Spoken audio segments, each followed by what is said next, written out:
Esqueçam todos os nomes que temos falado aqui, de possíveis laterais esquerdos que o Porto pode contratar. O Porto está focado num só nome e é um sonho, um objetivo de Farioli, é o jogador preferido dele. O Porto quer dar mais uma prenda ao técnico italiano, que merece, está a fazer um bom trabalho no Porto. E o defesa esquerdo é o Kiwior do Arsenal. Jakub Kiwior, penso que é assim que se diz o nome. Os nomes dos reforços do Porto não estão muito fáceis de dizer este ano. O Kiwior é defesa central, é polaco, é um perfil muito parecido com o Bednarek, mas os dois jogam na seleção da Polónia juntos, porque o Kiwior pode jogar também a defesa esquerdo, lateral esquerdo, e é aqui que o Farioli vai querer que ele jogue, lateral esquerdo. O Porto parece que já tentou contratar o Kiwior mais algumas vezes. O Arsenal pediu sempre 30 milhões de euros de forma intransigente, valor que o Porto não quis gastar, até porque o Porto já gastou mais ou menos esse valor com o Samu e não pode estar sempre a gastá-lo, senão vai voltar a entrar em problemas financeiros, que é uma das grandes bandeiras desta direção. No entanto, o Porto está a ser insistente, está a negociar com insistência. Parece que o Arsenal, uma vez que o jogador está a perder espaço no plantel e já contratou mais um lateral esquerdo ao Valência, parece que começa a abrir mais espaço para as negociações. Há mais clubes interessados como o Milan, mas parece que o Porto está na linha da frente porque já está há muito tempo a insistir. E o Arsenal já baixou para 27 milhões de euros. Ainda é muito, o Porto quer qualquer coisa à volta dos 20, mas é capaz de o conseguir. É um Porto muito insistente. Eu acho que o Porto está numa tendência de, se é para contratar, tem que ser de qualidade. Então agora nesta terceira fase vamos com calma, vamos com paciência e apenas contratar jogadores de muita qualidade, que é o que acontece com o Kiwior. E eu acho que o processo é um bocado semelhante ao que está a acontecer com o Kenneth Taylor. O Porto sinaliza o interesse, o clube pede muito dinheiro e o Porto não deixa de negociar, mas meio que deixa andar o mercado também para o clube ver que não vai conseguir vendê-lo, na esperança que mais para o fim do mercado consiga um valor melhor. E agora vocês dizem, mas o Kiwior é defesa central de origem, porque é que o Porto não contrata antes um lateral? E é aqui que eu acho que entra essa tal tendência de Farioli, que eu já tinha identificado, já tínhamos aqui falado em vários vídeos, que parece que ele gosta que os laterais não subam muito. Ele prefere um lateral que sobe pelo meio, que é o que aconteceu muito ao Zaidu no jogo com o Gil Vicente. Eu já tinha reparado que o Martim tinha feito isso no jogo conferente ao Vitória de Guimarães, só que eu pensei que o Martim ia mais para o meio por ser pé direito, mas não. O Zaidu fez exatamente os mesmos movimentos que o Martim frente ao Gil Vicente e realmente distribuiu o pior jogo. Não fez tantos passos porque não é as características do Zaidu. O Zaidu é mais lateral, de subir pelo corredor. Então parece que o Farioli gosta de um lateral que vai mais pelo meio. E eu fiz uma pequena pesquisa e parece que o lateral esquerdo do Ajax, o Ato, não era também lateral, ele era central, foi adaptado pelo Farioli, ou seja, é mesmo um estilo que o Farioli gosta. E o Ato foi um caso de sucesso, foi vendido ao Chelsea, penso que por 45 milhões de euros. E portanto o Kiwior encaixa perfeitamente neste perfil de lateral, que vai mais pelo meio porque é central de origem. O Porto tem aqui mais uma vantagem negocial, que é o facto de ter o Bednarek, que é do mesmo país, joga na mesma seleção. Parece que são os dois colegas, ou até possivelmente amigos, e o Bednarek pode ter aqui um papel importante de convencer o jogador, até porque o Kiwior, se o Porto conseguir chegar a acordo com o Arsenal, vai ter que baixar o salário. Portanto, vai ser muito importante o que o Bednarek disser para tentar convencer o Kiwior. O Kiwior também vem com uma vantagem por ser polaco, uma vez que o Bednarek encaixou tão bem na equipa. É o patrão da defesa em apenas 2 jogos, ele não cometeu nenhum erro, está a fazer exibições incríveis. Já caiu no gosto dos adeptos, já é o central preferido dos adeptos. Isso pode ser bom também para o Kiwior, já não entra, os adeptos já não estão tanto com o pé atrás, porque já tem um bom exemplo de um bom polaco e já ficam na esperança que ele também seja bom. Então o Porto na fase 3 do mercado vai ser mais paciente. Também está a ser paciente porque ainda está na fase 2. O Porto só ontem é que vendeu o Ivan Jaime. Teve muita gente que deixou nos comentários a dizer que o Ivan Jaime já tinha sido vendido. Na hora que eu gravei o vídeo ainda não se tinha confirmado, mas realmente então o Ivan Jaime vai para o Montreal. É um contrato cheio de cláusulas, ele vai por empréstimo. O Porto tem dado muito preferência a esse tipo de negócio, por empréstimo. Eu acho que isto é porque o Porto sabe que os jogadores têm qualidade, só que é aquilo que eu tenho dito. Os jogadores do Porto, muitos deles estão com problemas emocionais, problemas de desgaste psicológico, de estar há muitos anos no Porto, sem ter grande sucesso, sem grandes oportunidades. E eu acho que o Porto acredita na qualidade deles e como estes clubes ficam meio de pé atrás por o Porto pedir um valor tão alto, o Porto prefere um empréstimo para os clubes verem que realmente eles são bons. Tanto que o Porto tem aqui vários objetivos, como ele marcar 10 golos, jogar mais que 20 jogos, enfim, tem vários objetivos que podem ainda dar 5 milhões e meio ao Porto pelo Ivan Jaime e assim o Porto recuperar todo o investimento que teve nele e ainda ter algum lucro. Penso que o próximo jogador que vamos ter notícias vai ser o Gruitch. O Gruitch já está muito próximo de ser vendido. Só ainda não sei se ele vai para o Estrela Vermelha, que é o clube que ele preferia, ou se vai para a Arábia Saudita ou para a Turquia, que seriam os clubes que pagam mais. Em princípio será a Arábia Saudita ou Turquia. Eu acho que o Porto está só a tentar convencê-lo. Vamos ter nas próximas horas ou nos próximos dias muitas notícias destes ex-sedentários que estão todos a sair, porque o Porto agora já começa essa fase 3. Esta notícia do Kiwior, do interesse do Porto pelo Kiwior e das negociações, já mostra que o Porto está a começar a preparar essa fase 3. Um jogador que parece estar com muitos interessados é o Denis Gul. O Besiktas parece estar interessado nele, é o mais recente interessado. Havia a possibilidade do Porto o vender. Neste momento fica complicado com a lesão do Samu. O Porto era obrigado a ir buscar outro avançado. No entanto, o Samu também tem uma lesão que pode ser de curta duração. Já vamos falar da lesão dele.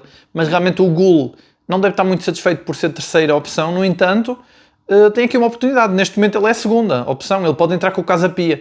Vamos ver. É complicado porque o Porto deixou sair o Namazo e agora só com o De Jong fica curto as opções para avançado. Ontem muita gente comentava que porque é que o Mora não era o avançado que ia jogar no lugar do Samu. Claro que o Mora não é visto como ponta de lança porque ele é baixinho, enfim, não tem as características de um avançado, muito menos de um avançado do estilo do Farioli. Eu acho que das opções que o Porto tem, o Borja Sainz seria a melhor opção para jogar no centro, se fosse necessário. Porque o Borja Sainz, como muita gente já comentou aqui em vídeos anteriores, ele é muito parecido com o Lisandro Lopes, tem essa raça, tem essa capacidade goleadora. Borja Sainz, que venceu um prémio ontem, uma distinção. Portanto, está de parabéns, é um jogador realmente de qualidade. Como nós já podemos aferir aqui, em poucos jogos, em pouco tempo no Porto, ele já joga a Porto. É um jogador que nunca vira a cara à luta, vê-se que tem técnica, qualidade.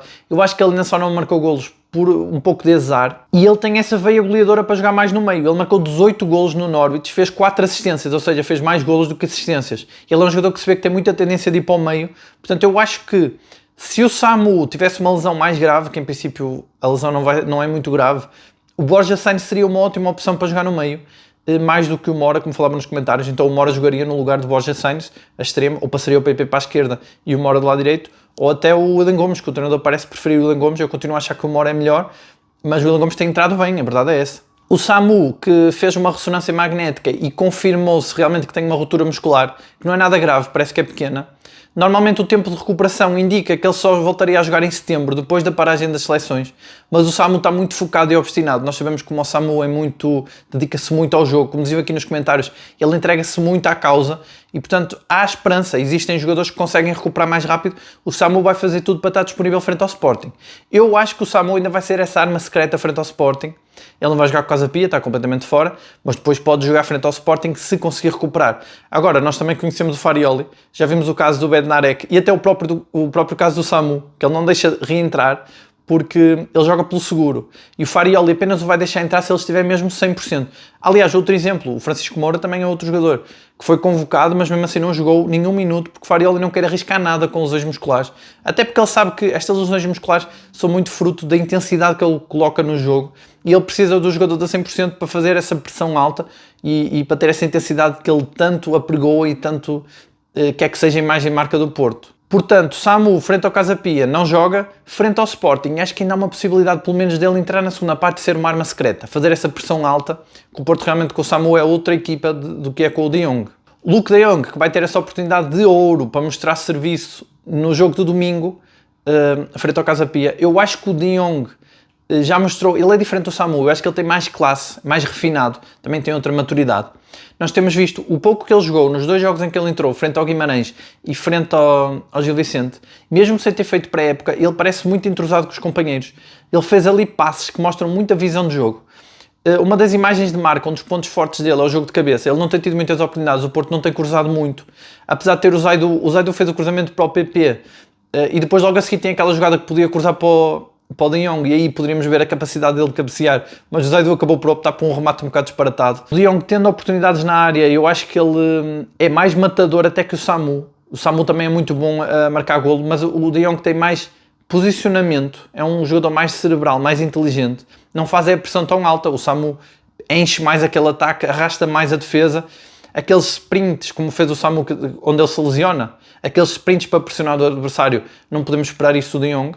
Portanto, é um Porto diferente. Os extremos, principalmente o Borja Sainz, vai ter que encostar mais no De Jong para fazer mais pressão, mesmo sendo um jogo em casa. Talvez o Denis Gul até podia fazer mais essa pressão. Tem mais poder físico, é mais baixo, mas é mais entroncado.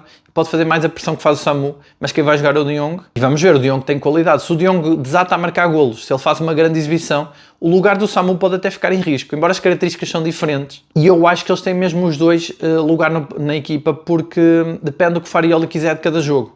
Tem um jogador mais refinado, com mais posicionamento, mais inteligente, mais maduro, que se posiciona melhor como o De Jong, e tem um jogador mais forte fisicamente, mais rápido, que encosta na defesa, com mais força, que pressiona alto, que será o Samu. Portanto, são dois jogadores diferentes, eles complementam-se.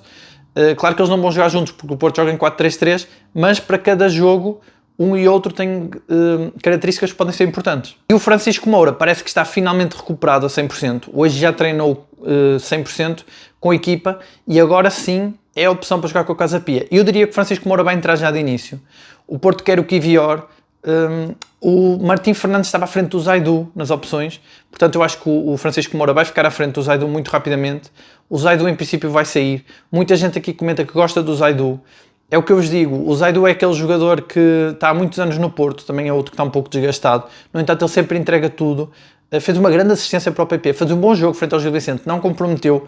Agora, as características dele, de jogar mais pela ala, de ser mais rápido, de fazer o corredor, e como o Farioli, que era um jogador mais forte, que fica mais na defesa, que vai pelo meio, quando depois o Gabriel Veiga abrir, como aconteceu frente ao Gil Vicente, Francisco Moura tem mais essas características de aparecer pelo meio, tanto que Francisco Moura até já jogou a médio esquerdo no Braga, portanto eu acho que tem essas características. Farioli está ansioso por colocá-lo a jogar, portanto eu acho que o Francisco Moura vai ser titular. Nesse jogo, frente ao Casa Pia, que vai ser mais um jogo de casa cheia, os adeptos estão muito motivados, muito entusiasmados. E não é só por a equipa estar a jogar mais, não é só pelas vitórias, pelos golos, pelas grandes exibições, por essa intensidade que o Porto está a mostrar. Também é pela comunicação que a equipa está a ter com os adeptos. Vi hoje a notícia, não me tinha percebido durante o jogo, que no final os jogadores deram as camisolas aos adeptos, todos, e que foi o Farioli que deu instruções para os jogadores fazerem isso, de forma espontânea. Ou seja, há uma ligação muito grande entre os adeptos e os jogadores.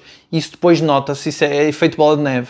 A motivação da equipa cresce, os adeptos enchem o estádio, mais vitórias, mais pressão no adversário e de facto é efeito bola de neve. E o Porto está neste momento, para já, está muito forte na comunicação, tem ainda esse extra de ser o campeonato para dedicar ao Jorge Costa, portanto a motivação e o foco está no máximo e os adeptos estão juntos com a equipa. Isso é muito importante para uma equipa como o Porto, que vive muito da força dos adeptos também. Nesse jogo, o Diogo Costa vai cumprir os 200 jogos pelo Porto. Esperemos que não seja o último jogo, o jogo de despedida. Tudo é possível neste mercado. O Porto está muito ativo, há muitos rumores.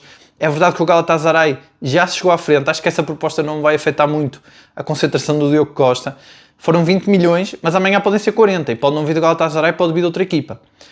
Por exemplo, o Galatasaray está interessado no Ederson. Não acredito que o Galatasaray consiga contratar o Ederson fazendo propostas de 20 milhões. Mas o que pode acontecer aqui é o Ederson sair para outro clube. E já tínhamos dito aqui vários vídeos atrás que se o Ederson sair do Manchester City, o jogador prioritário para o Manchester City é o Diogo Costa. E o Manchester City aí sim tem toda a capacidade de pagar os 75 milhões da cláusula. Embora eu acho que o Diogo Costa por 40 milhões já sai. Achei interessante que ontem muita gente deixou nos comentários a dizer que o Diogo Costa podia sair. Achei engraçado que muita gente tem confiança no Cláudio Ramos. Acho que é um bocado baseado naquela grande exibição que ele fez no Mundial de Clubes. Fez grandes jogos a titular. Não entendi porque é que o Diogo Costa não jogou nenhum jogo, mas realmente o Cláudio Ramos mostrou serviço. E o Cláudio Ramos, a verdade é que sempre que é chamado tem jogado bem, principalmente nos jogos das taças. Tem feito boas exibições, não compromete, tem muito bons reflexos.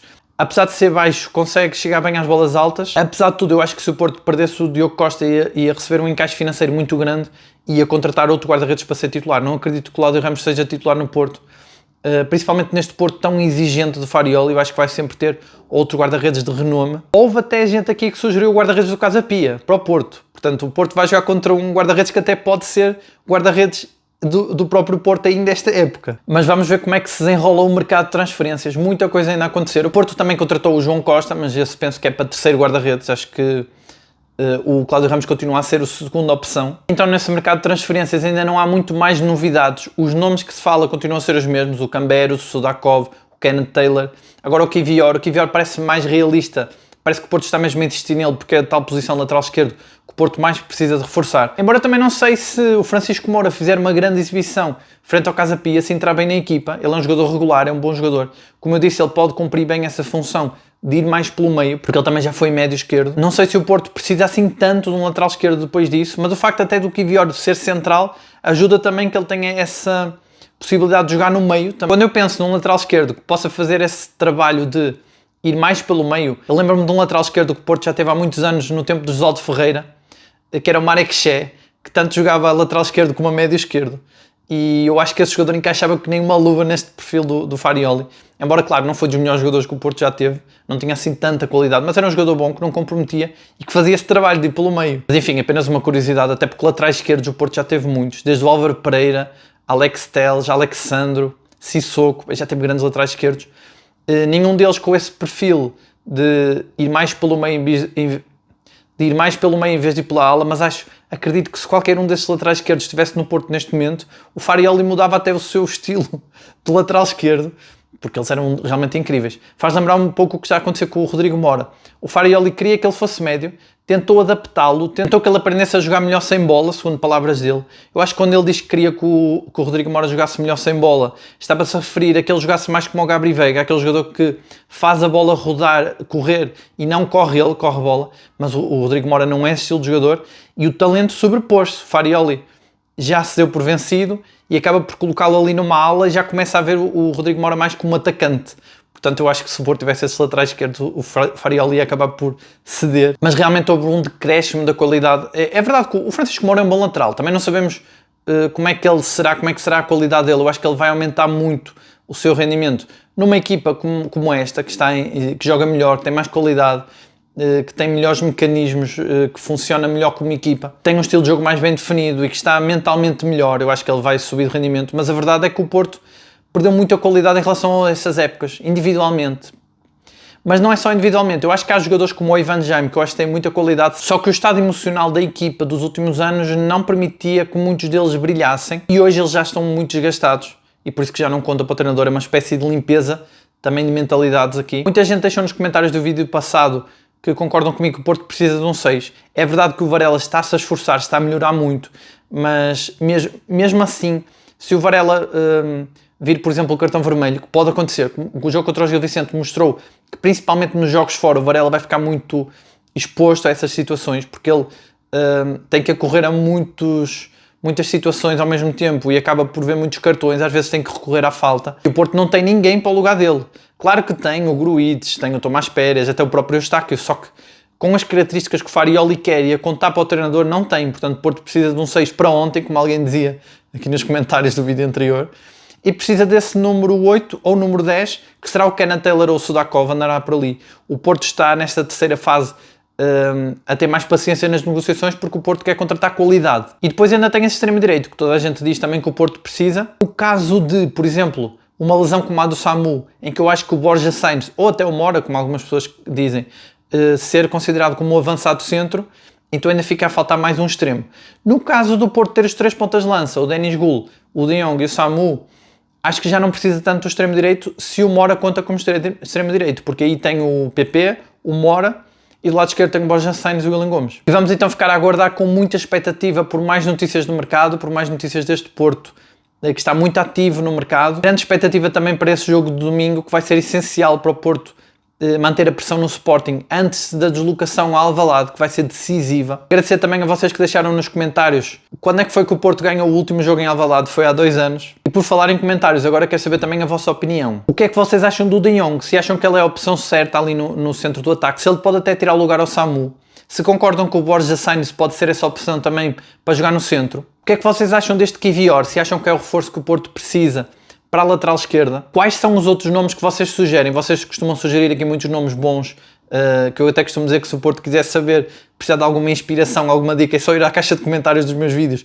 que vocês sempre sugerem jogadores muito bons. Se o Denis Gul vai ter essa oportunidade de jogar, se o Mora também pode beneficiar alguma coisa pela lesão do Samu, se vocês acham que o Samu vai conseguir recuperar a tempo de jogo com o Sporting, se acham que ele vai ser essa arma secreta, ou se só vai voltar depois, mais tarde. Se vocês apostariam em Francisco Moura ou em Zaidu para esse jogo frente ao Casa Pia. Se vocês acham que o Diogo Costa vai sair, como muita gente deixava aqui nos comentários, se vocês concordam que o Cláudio Ramos assumiria o lugar do Diogo Costa, ou se acham que o Porto ia contratar outro guarda-redes. E já agora também o que é que vocês estão a achar? Há muita empolgação à volta desta equipa. O que é que estão a achar da comunicação dos jogadores com os adeptos, do clube com os adeptos? O que é que vocês estão a achar desse entusiasmo? E é isso, deixem os vossos comentários, que já sabem que eu leio todos. Obrigado por assistirem, deixem um like, subscrevam o canal se ainda não subscreveram e até amanhã.